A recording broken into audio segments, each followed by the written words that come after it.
What's up, everybody? Welcome to the latest edition of the Jet Setter video blog series. In this installment, we review the first preseason game, the Lions versus the Jets. Tyson, the first preseason game's over. What are your initial thoughts? Well, the Jets lost, but it's the first preseason game, like you said.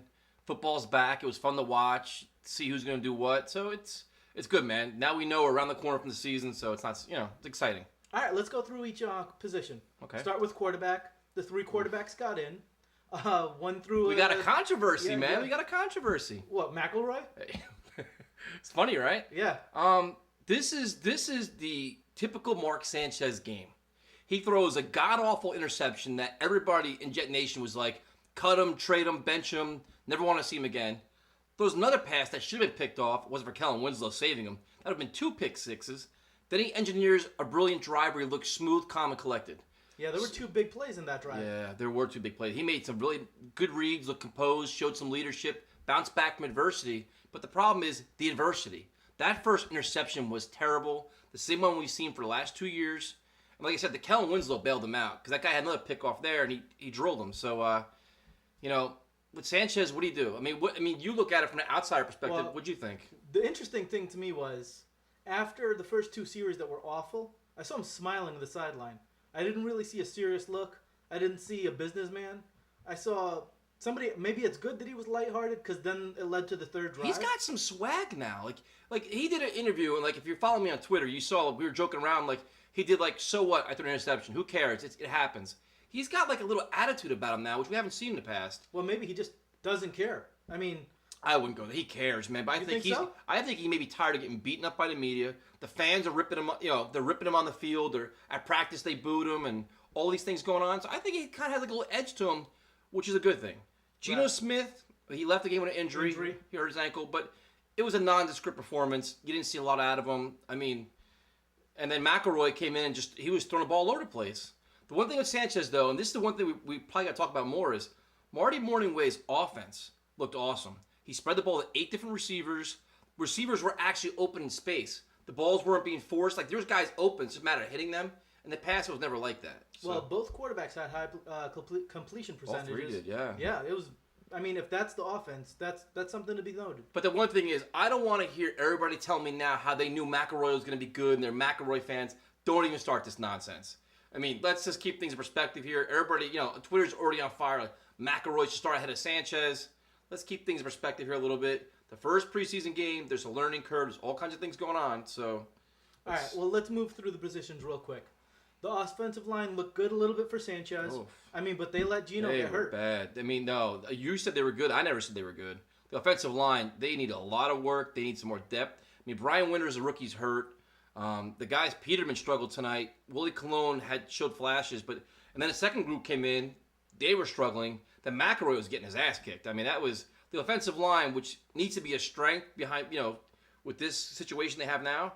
They're struggling, man. They need to really improve. Well, there were a couple of plays where the running backs just got blown up and 2 yards behind. Some of these guys. And the one thing about Sanchez is when he has some time, he looks like a decent quarterback. When he starts getting pressured, you know what happens. He's throwing these bad passes, interceptions, and ducks and whatever else. So right.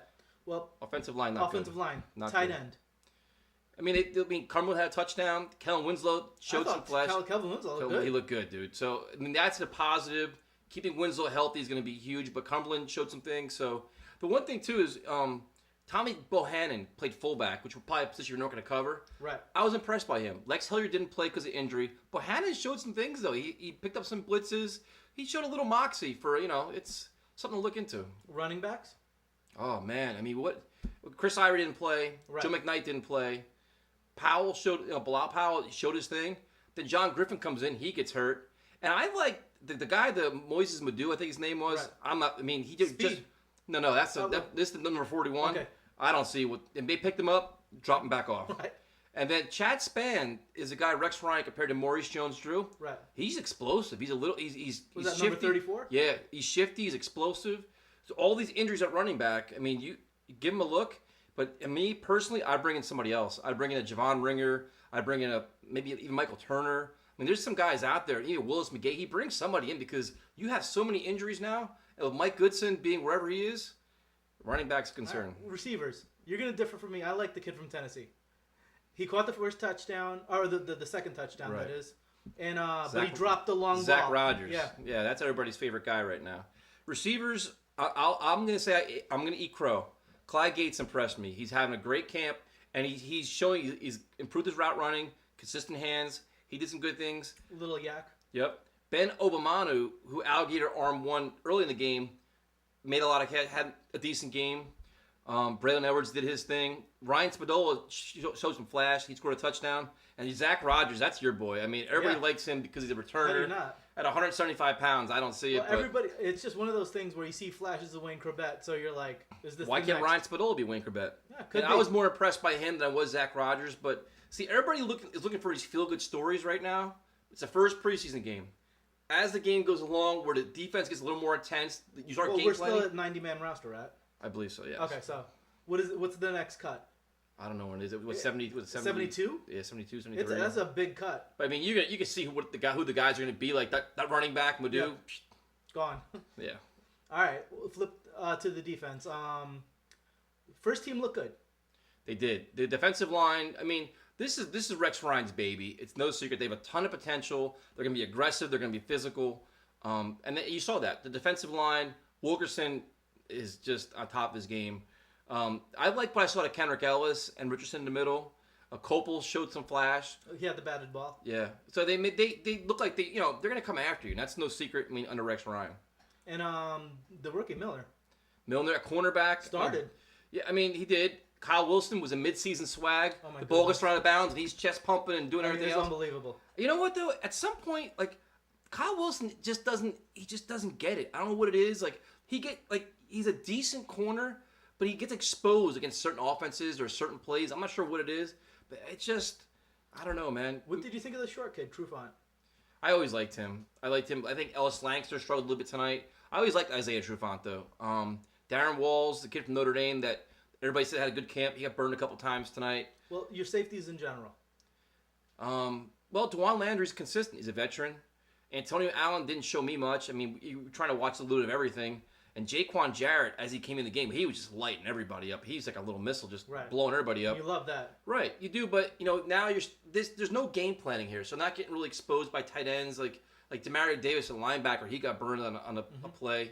So the safeties, it's still you have a lot of inexperience there, so it's got to be a concern. Well, watching the game with you, one of the same old Jets things was tight end open in the middle. Oh, you just saw it, and Demario Davis got turned around. He had no idea where I think it was Scheffler or whoever it was. And, the linebackers look good. Antoine Barnes was offsides a couple times, but then he showed the ability to rush the passer. Calvin Pace showed some things. David Harris looks like he's a little more lighter. He looks a little quicker to the ball, which is cool. But I mean, the defense as a unit looked good. I mean, they looked like they were physical. They were stout. So it's any a workout. Notes on special teams? Not only Zach Rogers. You have your returners. I mean, Curley was back there. They're trying everybody out. It's still very early in the game. But they don't. I don't know. It's like I don't like Curley being back there because he could be a valuable part of the receiving group. But you may have no choice. Well, overall, the first preseason game, it's my dad used to say, well, whose third strings are better than whose third strings. Right. Yeah, so, I mean, there's not a whole lot to take from the game. The biggest story is going to be quarterback. Right. That's what it's going to be. I mean, it's you want to come out of this game saying Sanchez is better than Gino. Gino's going to take his job. And you came out of it saying Gino got hurt, and Sanchez showed you the good and bad Sanchez. I mean, you saw that interception that he threw in the beginning. You wanted to start breaking glasses and punting beer bottles. And then he makes a drive where you're like, you know what? He likes this offense. And then you don't know what to do. What do you do? You don't know. Now you're going into this week saying, show me something next week. You want to see, and then it's like, how hurt is Gino? Is Gino hurt that bad? Right. And do you give McElroy a legitimate chance to push Sanchez? You actually almost created more questions if you're truly assessing all the moving parts. Right. The thing I always look for in preseason is that Terrell Davis moment where a no-name running back, a no-name receiver makes a heck of a play on special teams. Opens everybody's eyes, just has that want to, and then all of a sudden, out of nowhere, he earns his position up, and then all of a sudden he's a starter. I didn't see anybody like that today, but it could be Powell. I mean, it could be Powell running back doing that. But other than that, I mean, it's so early. There's so many things. There's a lot of change, and the one thing people don't understand is the Jets on offense, and here goes my Mark Sanchez apologist thing, is Rex Ryan's going to say, It's the first preseason game, installing a new offense. There's so many built-in excuses for why Sanchez could have thrown that first interception. But they are learning a new offense, and they're trying to incorporate new plays. And on defense, you're incorporating, 7 new starters? So there's a lot of change going on. So really to, be overly critical right now in week 1 of the preseason, maybe more like week 3, you could say, all right, you've had 3 games now. If you start making the same mistakes in 3 weeks of training camp, or preseason, it could be a little different. So we've got to keep in mind it's only the first preseason game, but the biggest story obviously is going to be Sanchez and that terrible interception. Right. So, going into next week, what to look for? Typically, the first team offensive line, gets maybe a quarter and a half, maybe the whole first half. So, unless we have to see where Geno Smith's status is to see if they're going to flip flop quarterbacks. You got to see better offensive line play. Right. You got to see that, and then it's running back. I mean, if McKnight has concussions and Ivory's hurt, it doesn't come back. You need to bring somebody in. And once again, the opponent at game 2, it's not important. You're not game planning. No. You're running vanilla. But you need to see some things. Who can play you football. can't have your quarterbacks and running backs getting teed off on in standard vanilla blocking. Right. So we'll see next week. It's going to be exciting. It's going to be a home game, so Jet fans and whoever's going, L7. Are you going to be there? Going to be there. Pretty excited about it. And nice. The first, it's almost like seeing old friends, old family. Old friends, old family, good times. Hopefully the Jets win the game. Come see Tyson. Beat him in cornhole. Oh, it's not fair. What's up, everybody? Thank you for watching our video. The Jets didn't win, but it's only the first preseason game, so let's not panic just yet. Check out our website, thejetcenter.com. On Twitter, I'm TRoush21. And also Jet Nation Radio Tuesday nights at 8 o'clock. So, next week, we'll hopefully Jets win the game, and we'll see what happens. Talk to you guys later.